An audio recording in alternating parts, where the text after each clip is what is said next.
اسی طرح رسول اللہ صلی اللہ علیہ وسلم اپنے صحابہ کو کہہ رہے ہیں داوو مرضاکم بالصدقہ.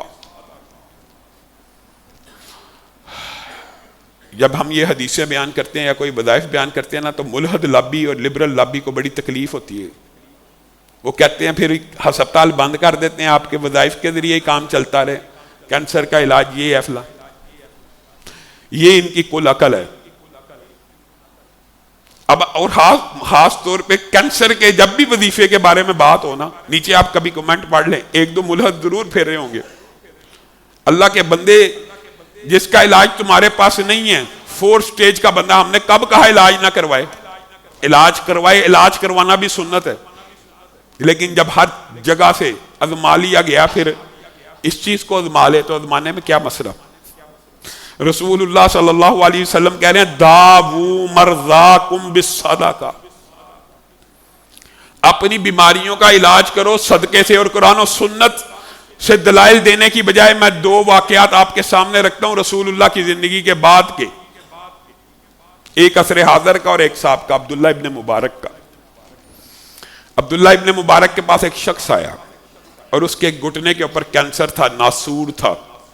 وہ جب کاٹا جاتا بڑھ جاتا، جڑوں والا تھا، وہ جب کاٹا جاتا بڑھ جاتا.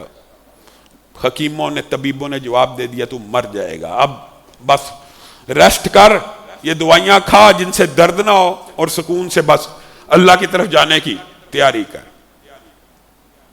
وہ شخص ذہین تھا، اس نے کہا میرا رب شفا دینے والا ہے، اس کا کوئی نہ کوئی حل موجود ہوگا. عبداللہ ابن مبارک کے پاس آیا اور آ کے کہنے لگا میں نے تمام حکیموں کو دنیا کے آزما لیا، میں مالدار بندہ ہوں، میں نے ہر علاج کرنے والے مہنگے سے مہنگے علاج کروا لیے، جہاں جہاں کوئی حکیم مجھے پتا لگتا تھا ناسور کا ہے میں وہاں چلا گیا. عبداللہ ابن مبارک نے اس کی ساری باتیں سنی. مالدار بندہ اس آزمائش کا شکار ہے. کہنے لگے میں تجھے ایک مشورہ دیتا ہوں، تیری ساری ہسٹری سے میں نے اور سارے قرآن و سنت کے دلائل سے ایک بات اخذ کی ہے کہ تیرا ایک ہی علاج ہے. انہوں نے کہا کیا علاج ہے؟ کہا جا کسی ایسے علاقے میں جا جہاں پر لوگوں کو پانی کی ضرورت ہو، وہاں پہ ایک بڑا کنواں کھدوا، مجھے رب کے ہاں امید ہے وہاں چشمہ پھوٹے گا، یہاں سے تیرا ناسور بند ہو جائے گا. وہ شخص گیا، اس نے کھدال سے مزدوروں سے معاملہ کیا، مالدار تھا لیکن ذہن میں کئی مرتبہ مالداروں کے بھی آئیڈیاز نہیں آتے. ادھر عبداللہ ابن مبارک کہتے ہیں کہ ادھر پانی کا چشمہ پھوٹا اور ادھر اللہ تعالیٰ نے میرے گمان کو پورا کر دیا، ناسور جڑ سے ختم ہو گیا. اور یہ تو چلو اب آپ کہہ سکتے ہیں کہ عبداللہ ابن مبارک کا کہاں علامہ صاحب سینکڑوں سال پرانی باتیں کہتے ہیں، اللہ کی قسم واقعات متعدد ہیں. لیکن ایک مشہور واقعہ آپ کے سامنے رکھتا ہوں، جناب صالح تقی کا. ابھی زندہ ہیں باپ بیٹا، عرب کے مشہور عالم دین ہیں. ان کے بیٹے کو بھی ایک ایسا مرض لاحق ہو گیا کہ ڈاکٹروں نے کہا گھر لے جا، چند دن اپنے گھر میں گزارے گا، سکون سے مر جائے گا. تکلیف کی یہ دوائیاں، یہ تکلیف پین کلر اور ریلیف والی ہیں، اس کو اب گھر لے جا، اسپتال رکھنے کا بھی فائدہ ہے. شیخ صالح تقی ایک نیک آدمی ہے، ابھی بھی زندہ ہے ان کا بیٹا. وہ کہتے ہیں میں نے بڑی باغ دوڑ دنیاوی علاج کے پیچھے کر لی، اچانک اس رات میں مایوس ہوا جب ڈاکٹروں نے جواب دیا بچے کو گھر لے کے آیا. میں کہا اللہ تعالیٰ تیرے دربار سے مایوس نہیں ہوں. اچانک میرے ذہن میں یہ حدیث آئی، داوو مرضاکم بالصدقہ، اپنی بیماریوں کا علاج بھی صدقے سے کیا کرو. رسول اللہ کا قول ہے اپنی بیماریوں کا علاج صدقے سے کیا کرو. کہا ذہن میں ایسے جیسے بلب روشن ہو جاتے ہیں.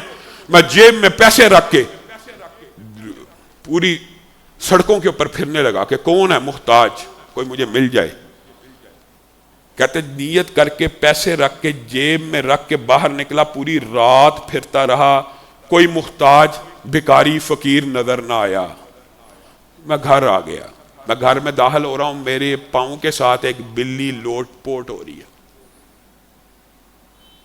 عربوں کا ایک کلچر ہے، ویسے بھی فیاض ہوتے ہیں لیکن بلیوں کے اوپر حضرت ابو ہریرہ کی نسبت کی وجہ سے محبت اور شفقت زیادہ کرتے ہیں. کہا اندر سے دودھ کا پیالہ لیا، اس کو پلا دیا اور سوچنے لگا یار کوئی فقیر نہیں ملا. کہتے اسی آن میں آنکھ لگ گئی اور میں نے خواب دیکھی کہ ایک کالا سیاہ کوا میرے بیٹے کے اوپر حملہ کر رہا ہے اور اس کو بار بار اپنی چونچے مارنے کی کوشش کر رہا ہے. یہ بلی جس کو میں نے دودھ پلایا تھا، خواب دیکھی ہے کہ یہ آئی ہے اور اس کوے کو گردن سے پکڑا اور اس کی چیر پھاڑ کر دی ہے. کہا میں اٹھا، مجھے تو کچھ پتا نہیں ہے کہ کیا معاملہ ہو گیا. ہر لمحے بیٹے کی طبیعت بحال ہو رہی ہے. 2-3 دن کے اندر وہی جو بستر مرگ کے اوپر چل رہا ہے. میں ڈاکٹر کے پاس لے کے گیا تو ڈاکٹر نے کہا یہ اللہ ہی کا کوئی معجزہ ہے، ساری کی ساری بیماری ختم ہو چکی ہے. اور انہوں نے یہ واقعہ اس لیے لکھا اور سنایا تاکہ لوگوں کے لیے باعث عبرت ہو کہ وہ شخص جو انسانوں کو پیسہ دینے کے لیے باہر نکل رہا تھا، ایک بلی کا دودھ پلایا، اللہ تعالیٰ نے اس کے اس صدقے کو بھی قبول کر لیا.